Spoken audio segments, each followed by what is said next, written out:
పని చల్లగుండా ఒక్కదాన్నే పొద్దుటి సంది ఎత్తే ఏడైతుంది మళ్ళీ 8-9 గంటలకి అయిందానే ఈ కూర వండినవేంది గా కూర వండినవేంది అని వంకలు పెడతాడు.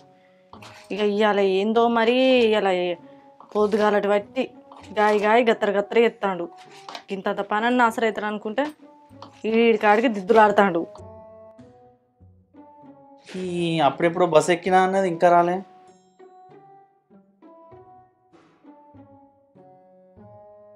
హలో, ఏడు దగ్గర వచ్చినావు చెల్లె? అరే అప్పుడెప్పుడు ఎక్కినా అన్నావు. అత్తమ్మ అత్తందా? సరే ఆడ బస్ స్టాండ్లో దిగురు, నేను అత్తానే కానీ. సరే. ఏమైంది వాళ్ళు ఉప్పల్ దాకా వచ్చిల్లట? ఏంది ఏమిటి కాగం పట్టిస్తావు? ఆ కూర అన్నావా లేదా? అరే వాళ్ళు ఉప్పల్ దాకా వచ్చిల్లట, ఇంకా కూర అన్నకుండానే ఉన్నావా? నువ్వు అనంగానే కావడానికి నేను ఏమన్నా మిషన్నా? కొయ్యొద్దా చేయొద్దా? కొడుకులు ఉరుకుతున్నాయి, టమాటాలు కోసిన అండుతా మెల్లగా.